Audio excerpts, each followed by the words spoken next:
buenas tardes.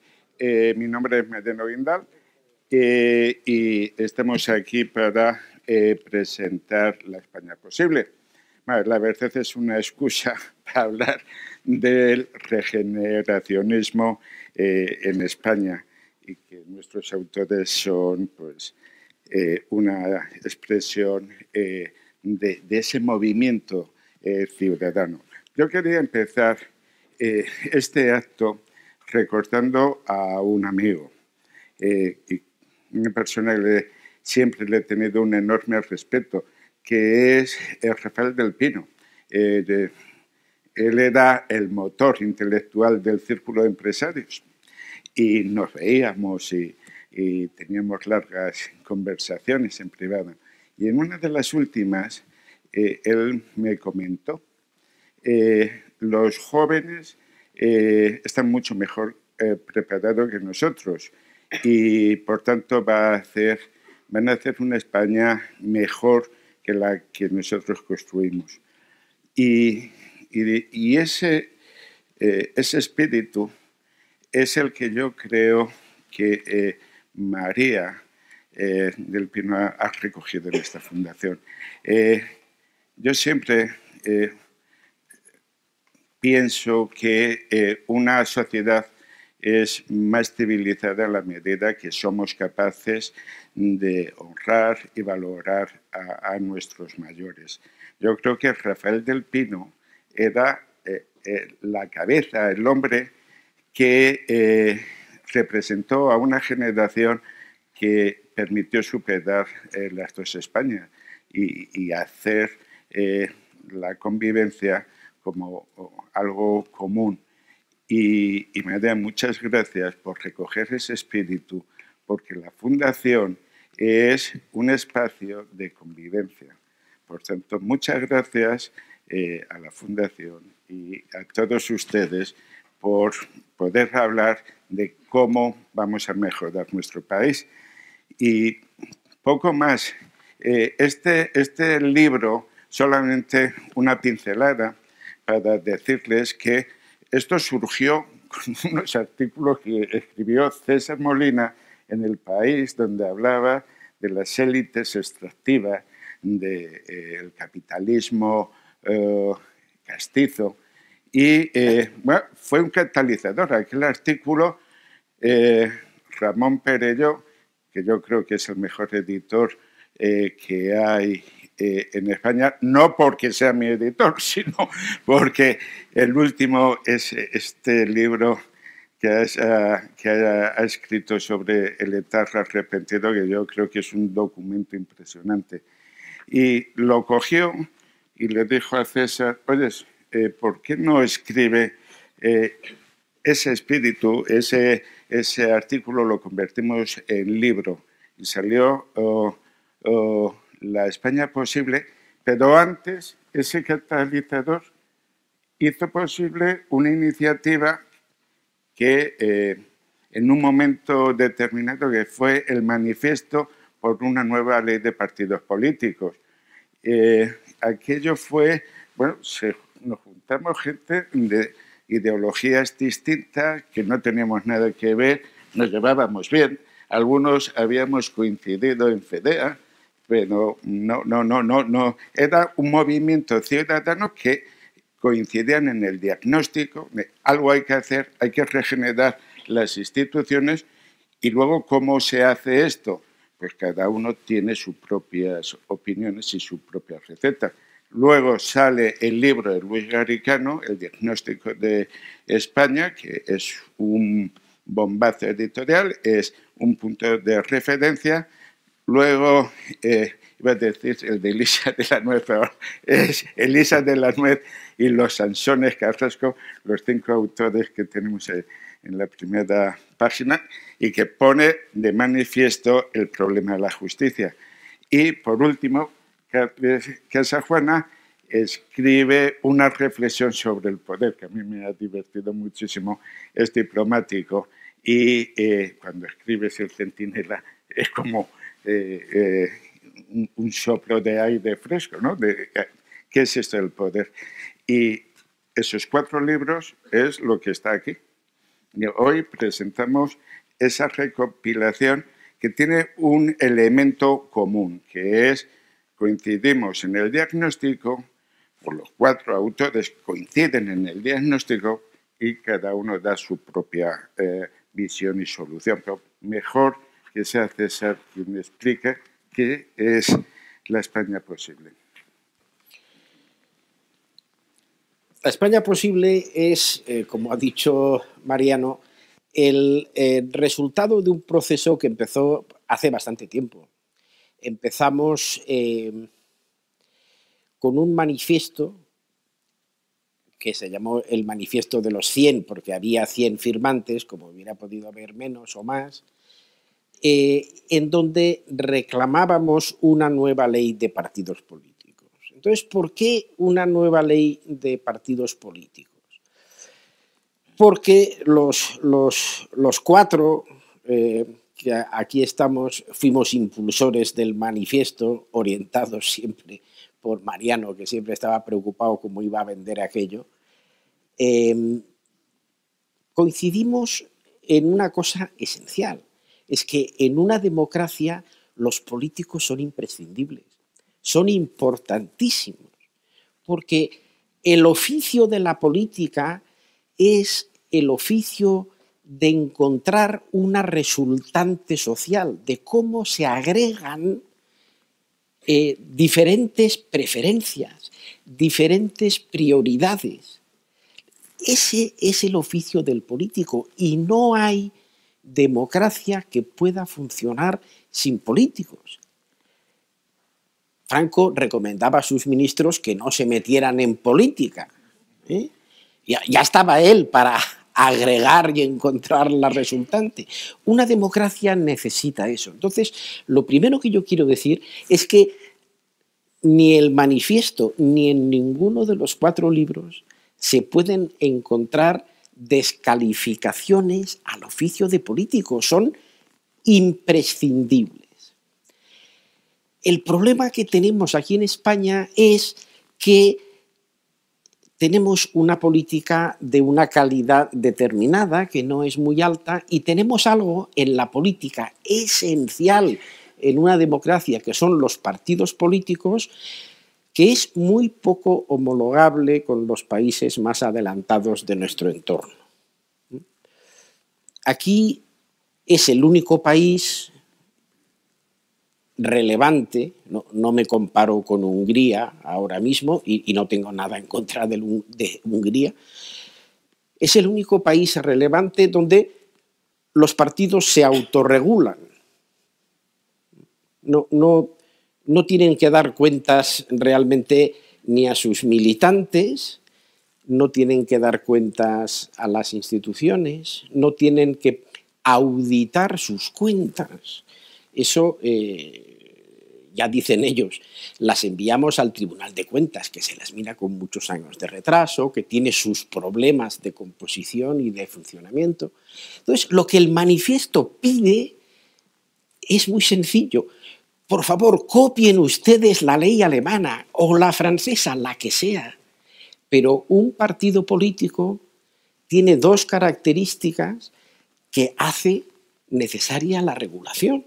Una es que tiene un monopolio, que es el de la representación política. Yo con mi empresa no puedo presentarme a unas elecciones y me parece bien, tengo que tener un partido político. Y después se financian con fondos públicos. ¿Cómo puede ser que alguien se financie con fondos públicos y no tenga que dar cuentas a nadie? Un partido político no es un club deportivo, no es una asociación de vecinos que no tiene que responder ante nadie si cumple las leyes. No, tiene que responder. Tenemos un problema que tiene una justificación histórica. Los partidos se diseñaron así, con mucho poder en las cúpulas y poca democracia interna, por la época en que se diseñaron y por el recuerdo de la inestabilidad tremenda de la Segunda República. Y ha sido un éxito tremendo. No ha habido ningún país en Europa tan estable como España. Hasta Inglaterra ha tenido un gobierno de coalición. Aquí no, todavía no, ahora veremos.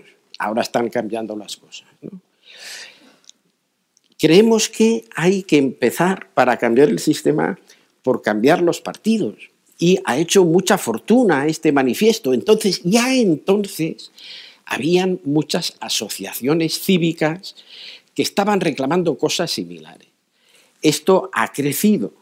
Ahora la sociedad civil ha vuelto a aparecer en España y eso es una buena noticia.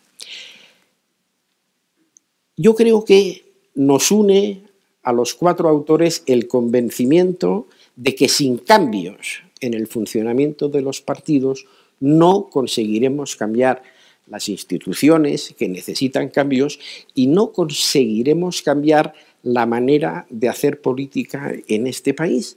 Y tenemos que cambiar esa manera de hacer política para dar a los políticos y a los partidos políticos ese papel necesario de agregación, para lo cual hace falta debate y capacidad de negociación.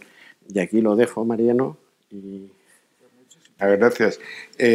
Yo, como he pensado el acto, os hago unas preguntas con el fin de que no os vayáis por las ramas, intentar contestarlas en 5 minutos. Debe ser implacable, Luis, porque yo estoy defendiendo los intereses de los asistentes. Y lo importante son sus preguntas. Y luego inmediatamente pasamos a vuestras preguntas o a las reflexiones que queréis hacer. Luis, desde que aparece el manifiesto hasta hoy aparece Ciudadanos, aparece Podemos. ¿Hasta qué punto sigue siendo necesario esa nueva ley de partidos políticos? ¿Crees que los nuevos partidos la van a aceptar o van a ser igual que los tradicionales? Y, ¿de verdad tú crees, cuando dices que España se está argentinizando, te lo crees de verdad? ¿Crees que España se está argentinizando? Bueno, voy a tomarme la libertad, si me permites, Mariano, de tomar 2 minutos de los 5 para decir de nuevo muchas gracias. Decir que las personas que estamos en el podium pues son, además de coautores de este libro, muy buenos amigos, especialmente Mariano es un queridísimo amigo y me alegro mucho de estar contigo. Y dar las gracias a la Fundación y decir que, a pesar de que el libro va de regeneración, yo estoy aquí como ciudadano con C minúscula para hablar de España, y obviamente ninguna de las preguntas ni lo que voy a decir tiene en absoluto que ver con un proceso que está abierto en España electoral, etcétera, y con partidos concretos. Y decir también que somos 4 los que hicimos aquí el manifiesto de partidos, pero que somos 9 los autores de este libro, y que están ahí Fernando Gomá, y Nacho Gomá, y Rodrigo Tena, y Fernando Rodríguez, y Elisa Lanuez, que son los 5 que han trabajado en la parte del blog de Hay Derecho, y que estamos muy orgullosos de estar con ellos aquí. Yo creo que el poder, claramente, o sea, cuando un presidente, un ministro, un político dice, hombre, me gustaría que la justicia fuera independiente, yo creo que hay que creérselo. Yo creo que en general lo quieren. Y que lo que vemos es que una vez que ya tienen el poder, pues cambian de opinión. Y eso probablemente puede pasar con los nuevos, puede pasar con los antiguos, puede pasar con cualquiera. Eso es humano. Yo creo que los humanos somos humanos, y eso es el punto de partida, ¿no? Yo creo que nosotros creemos en Madison, ¿no? Yo sinceramente creo que las únicas personas que han entendido, o los primeros, por no decir los únicos, que han entendido este problema, que es el punto de partida, es la condición humana, son los federalistas, los papeles federalistas americanos que dieron lugar a la Constitución americana. Y Madison, su punto de partida es: los humanos somos humanos. Y todos, si tenemos el poder, pues vamos a abusar de él. Y si tenemos poder ilimitado, vamos a usar de él ilimitadamente. Entonces, ¿cómo lo evitamos? Pues con el gobierno dividido y con controles y contrapoderes, etc. Entonces, los nuevos y los viejos y todos, lo que tienen que hacer es tener la presión de la sociedad y la exigencia de la sociedad de hacer reformas de leyes de partidos y reformas de constituciones que tengan en cuenta, no se trata de que venga una clase nueva de personas maravillosas al mundo, Esas personas no existen, ya se lo digo desde ahora, no existen, ni en el nuevo ni en el antiguo.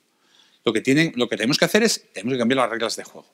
Y las reglas de juego que hemos ido adquiriendo son completamente argentinizadas, Mariano, totalmente. O sea, los partidos políticos colonizan desde la primera cosa en nuestro país hasta la última, desde la entrega de un premio hasta la inauguración de una exposición, hasta el Tribunal Supremo, hasta la Constitucional, hasta la televisión, etcétera, todo está impregnado por la política, y eso es lo que quizás algunos hemos llamado con más acierto, más desacierto, Venezuela. Es una cosa que me ha preocupado desde mucho antes de que hiciéramos todo esto. De hecho, yo recuerdo mi iniciación en este tema de regeneración en una cena con César Molinas y una famosa servilleta que escribimos con cuáles eran todas las reformas que había que hacer en España para parar este proceso. Y bueno, pues muchas de ellas están en este volumen. Muchísimas gracias. Oye, se has cumplido los 5 minutos. Qué bárbaro, ¿no? Yo les recomiendo que lean un artículo que escribió ayer Elisa de la Nuez en El Mundo, que se titulaba El despertar cívica de la clase media. Y creo que es contundente y muy esclarecedor. Elisa ha despertado las clases medias. Lo vamos a ver el próximo día 24, ese despertar cívico, ¿o no? A mí me gustaría que lo viésemos, ¿no? La tesis del artículo, enlazando un poco con lo que decía Luis, es que nosotros también, y yo voy a hablar en plural porque somos un grupo de 5 personas, y gracias a Luis por recordarlo, nosotros sí apreciamos que ha habido un deterioro de nuestras instituciones, de nuestro Estado de Derecho, nosotros somos todos juristas, y que ese deterioro nos llevaba en una senda preocupante. No sé si hacia Argentina, hacia Venezuela, pero sí hacia países donde las instituciones no son sólidas, donde el Estado es débil, donde no hay seguridad jurídica. Y yo lo que ayer decía es, la preocupación es un poco que es una deriva hacia un Estado clientelar, ¿no? Un Estado donde, digamos, hay intereses que pueden irse apoderando del Estado, irlo patrimonializando. En definitiva, es un Estado premoderno, ¿no? Porque eso también es una cosa interesante. Recuerda mucho, en definitiva, a la época del caciquismo, de la oligarquía, ¿no? Entonces, a mí lo que me llama la atención es que nuestra Constitución no dice eso, ¿no? Nuestras leyes no dicen eso. De hecho, yo ayer en el artículo decía, pero, hombre, nosotros no oímos decir a los políticos que hay caciques buenos. Bueno, en realidad sí, lo oímos una vez, que me llamó mucho la atención, a un señor que era el cacique de la Diputación de Orense, pero no dicen eso, no dicen, hombre, nosotros claro que queremos controlar a los jueces, ¿no?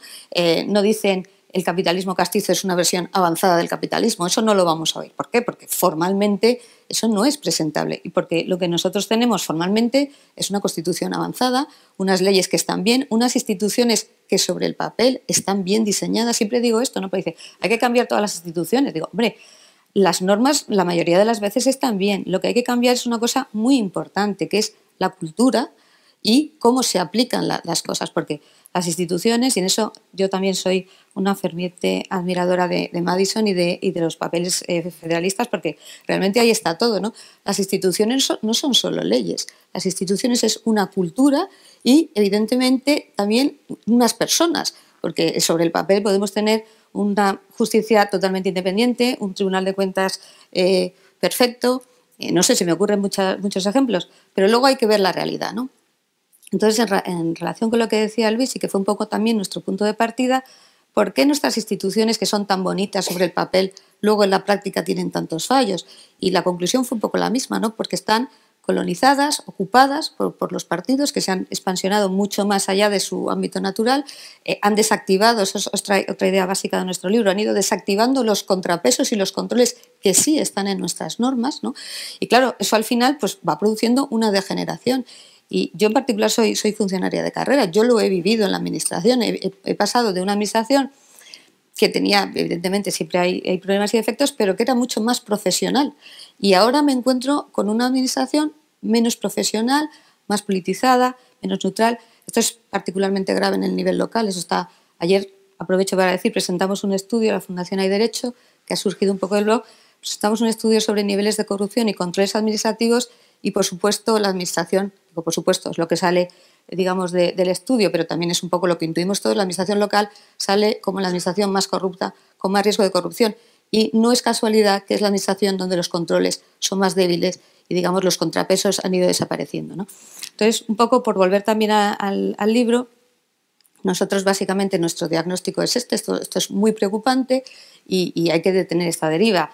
Yo en el artículo de ayer me había leído unos cuantos artículos de gente muy sesuda que he intentado más o menos ponerlo un poco en un lenguaje más accesible, y ellos hablan de que pasar de un estado clientelar a un estado moderno, un estado fuerte, un estado eficiente, no es fácil. Ellos hablan de lo que suele necesitarse una coyuntura crítica. Por ejemplo, el caso de Suecia es muy interesante porque Suecia para nosotros eso es un país de referencia. Suecia era un estado tremendamente corrupto en el siglo XIX y de hecho el papel era de un profesor sueco. Y entonces ellos tienen una guerra tremenda, pierden Finlandia contra los rusos y ahí se produce una especie de, de punto crítico donde la sociedad, esto es muy importante, y las clases medias empiezan a plantearse qué es lo que falla en su estado, ¿no?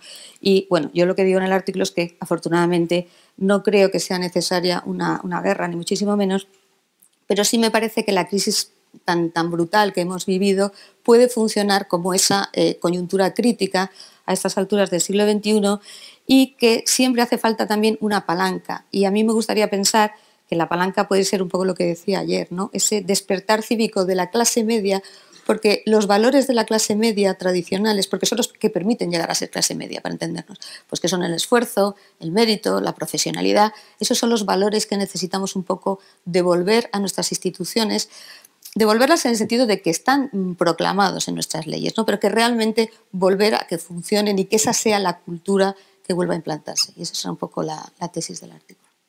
Muchísimas gracias, Elisa. Y ahora, con el diplomático, tendré que acercarles algunas preguntas diplomáticas. ¿Por qué quieren ser políticos si la gente les odia?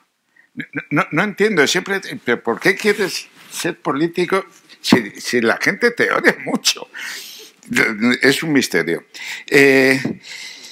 ¿Por qué suelen los políticos decepcionar tanto? ¿Es la lucha por el poder una adicción comparable a la ludopatía? Bueno, muchas gracias. Estas tres preguntas reflejan un poco lo que es el libro, el último de los 4 libros, que es un poco un epílogo, una reflexión sobre el poder, ¿no? La primera es la pregunta al millón, pero yo comenzaría negando la mayor. Es decir, ¿les odiamos tanto? Hombre, en estos momentos hay un gran descrédito de la clase política española. Por razones, lo ha contado ahora Elisa, y bueno, son obvias, ¿no? Todos las conocemos, pero el domingo hay elecciones y vamos a votar con ilusión y nos creemos que los políticos, pensamos que nos aportan soluciones y que va a llegar aire fresco. Si reflexionamos, llegaremos a la conclusión de que lo más probable es que todos ellos, dentro de unos años, también nos hayan decepcionado, porque es así, la historia del poder es una historia de amor que acaba mal. O sea, uno elige a un señor, vota por él, se ilusiona, pasa un tiempo y un día pues vota por otro y ese señor se va a su casa. Entonces él pierde el amor ese por el que ha luchado. ¿Por qué se presentan si saben qué ocurrirá esto? Bueno, pues, hombre, yo creo que el afán de poder es uno de los deseos, de los miles de deseos que tenemos los seres humanos. El afán de poder es uno de los más importantes, ¿no?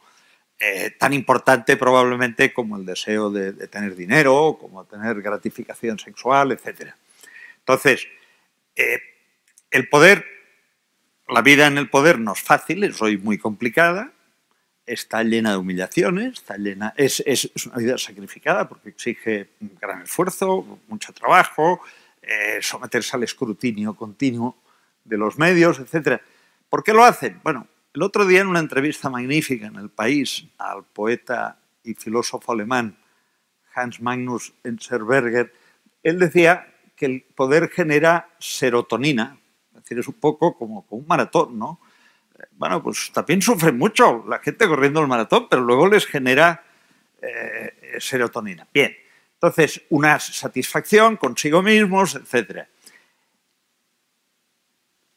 normalmente los que llegan al poder son los que más desean llegar al poder, porque ese deseo no está muy distribuido, no está distribuido de forma igual entre todos. Unas personas lo tienen más que otros. Otros prefieren buscar su reconocimiento, que todos lo queremos, en otras actividades. Entonces, los que llegan al poder suelen ser los que más lo desean. ¿Por qué nos decepcionan? Hombre, porque ahí partimos nosotros de una base normalmente equivocada, que es que decimos, bueno, este señor es ministro de Comercio, pues debe ser la persona que más sabe sobre comercio y debe ser la persona más capaz de dirigir el Ministerio de Comercio. No. O sea, eso no es exacto. El razonamiento tiene que ser otro. Este señor es ministro de Comercio y, por tanto, es la persona más capaz de conseguir que le nombren ministro de Comercio. Entonces, y de mantenerse como ministro de Comercio. Luego veremos si es además capaz de ejercer ese ministerio. Pero, ¿por qué? ¿Por qué digo esto? Pues porque, hombre, para llegar al poder hace falta convencer a un aparato de que uno es la persona más capacitada para vencer unas elecciones, etcétera. Hay que convencer al electorado, etcétera. Esas cualidades, primero, ya he mencionado dos que son distintas. No es lo mismo convencer al aparato de un partido para que le presenten a uno que convencer a los electores para que voten. Son dos cosas distintas y hay líderes de dos tipos distintos. Pero es que luego ninguna de las dos da por hecho que luego esa persona sea la más adecuada para gestionar el poder, para gobernar, ¿no? Entonces, puede haber suerte, y yo he conocido casos en que efectivamente la hemos tenido y que personas que tenían además una gran capacidad para gobernar, o puede no haberla. Entonces ahí surgen decepciones. Surgen decepciones también porque para ser elegidos tienen que prometer cosas y luego no es fácil cumplirlas, ¿no? Pensemos, por ejemplo, un político que hoy todo el mundo conoce, Yanis Varoufakis. Entonces, es un señor que yo creo que, como todos, ese 90% de posibilidades de que dentro de unos años sea odiado, es posible que él lo sea mucho antes. Porque, claro, se ha enfrentado a una situación complicada, se presentó a unas elecciones con unas promesas contradictorias entre ellas. ¿Qué hace ahora? Vamos a ver, se ha presentado, han prometido mantener las pensiones o subirlas, no seguir despidiendo empleados públicos, pero a la vez no salir del euro. A ver, ¿cómo se come esto? Tiene unos días para explicarlo, es muy complicado, ¿no? Entonces, lo más probable es que, es que acabe mal el asunto. Cuando acabe mal, pues habrá otro que ilusionará a la gente, etc. Bueno, hablábamos de la ludopatía. La ludopatía, claro, ahí hay una apuesta del señor Varoufakis. La política es el reino del azar, como la vida misma. Es el reino de la contingencia. Entonces, nadie sabe qué ocurrirá mañana. El político apuesta y dice, oye, yo voy a apostar por esa carta. Yo creo que eso es posible. Bueno, y le eligen y luego vamos a ver si es posible o no, pero esa apuesta, en el fondo los políticos tienen algo en común con los jugadores y eso es una de las metáforas que exploraba en este libro, ¿no? Comparar el poder con un casino. Entonces, bueno, termino aquí. Todo casino exige unas reglas. Nuestro casino político las tiene, evidentemente. Vivimos una democracia y una constitución, pero también hay unas reglas sobre el comportamiento de los jugadores, sobre lo que los jugadores pueden hacer en cada momento determinado. Y ahí, como hemos dicho, vamos un poco cojos y necesitamos una ley de partidos que lo especifique mejor, ¿no? Y ese es el punto de contacto de los 4 libros y uno de los puntos de contacto, ¿verdad? Hay muchos más, pero en el que, bueno, que motivó el manifiesto que hemos mencionado todos. Me detengo aquí. Muchas gracias, Carles. Y vamos a ver, César, desde que se presenta el manifiesto, en estos 3 años, se han detenido, se han procesado a 1.600 personas, se han abierto 400 casos relacionados con la corrupción. Hemos visto pues, un símbolo, como es un vicepresidente, un director general del FMI, como se le detenía. Da la impresión que la impunidad se le ha puesto coto. Han aparecido 2 nuevos partidos con muchísima fuerza. ¿Es esto lo que España necesitaba? Vamos a ver. El problema diferencial de España no es la corrupción en sí, sino que es la falta de mecanismos para corregirla. Eso es muy, muy importante. No somos genéticamente más corruptos, no somos más ineptos, no somos más fáciles de engañar los electores. No, no. Corrupción hay hasta en Finlandia, hasta en el Vaticano. O sea, el problema para lo que queremos una nueva ley de partidos políticos es porque el único mecanismo eficaz de combatir la corrupción en el seno de los partidos es tener un rival que busque apuñalarte y que te denuncie y que te aparte. O sea que, con menos exageración, o sea, introducir competencia entre el que es el jefe y el que quiere serlo. Y que el que quiere serlo no haya, como hay en los partidos políticos españoles ahora, un mecanismo de selección adversa que solo promociono a los que me son más leales o a los que son menos capaces y no me van a hacer sombra. Claro, por eso queremos cambiar la ley de partidos. Corrupción siempre habrá. Siempre habrá. ¿Por qué ha crecido tanto en España? Porque no están los mecanismos que hay en otros partidos, en las leyes de partidos políticos de otros países, no están los mecanismos para corregirla. Y esos mecanismos, insisto, es que se elijan las candidaturas por sufragio de todos los militantes. Es que lo hemos repetido muchas veces ya esto, ¿no? Que haya transparencia en los presupuestos de los partidos, que se auditen las cuentas. Es decir, yo las cuentas de mi empresa, si no están auditadas no me las admiten, la auditoría es parte de las cuentas. Es donde tenemos que poner el énfasis.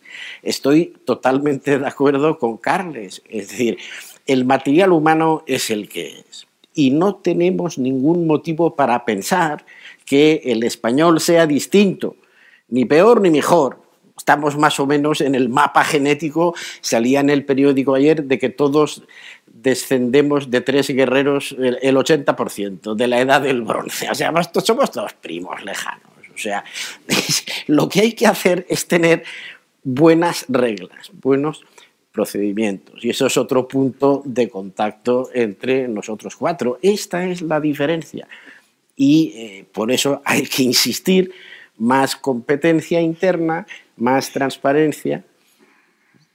Sí, pero durante los años de la burbuja, aquí nadie se quejaba de la corrupción, es como si no hubiera, como si la sociedad estuviera mirando para otro lado. Porque, o sea, con la crisis viene la corrupción o la sociedad se despierta ya cívicamente, o es que no hay dinero para repartir Yo creo que aquí hay dos fenómenos coincidentes. Uno, la justicia es lenta, los casos tardan en salir,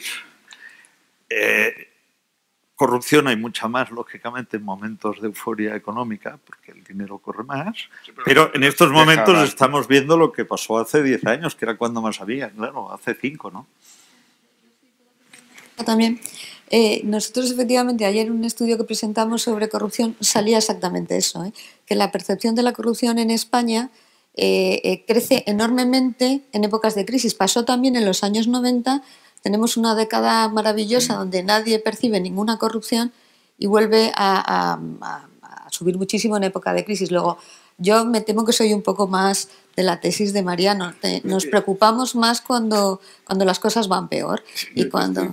Yo estoy más con Carlas. Yo creo que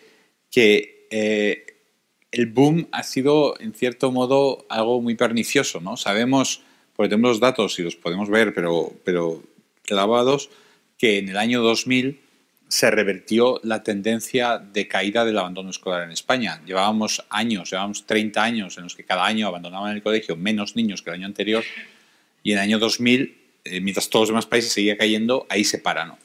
Y creo que lo mismo que pasó con el abandono escolar pasaron con muchas otras cosas, que realmente nosotros teníamos todos esos objetivos de Europa, del 78, del 80, de la entrada del euro, de la entrada en la Unión Europea, de la Unión Monetaria finalmente en el 2000, etcétera, en el 99.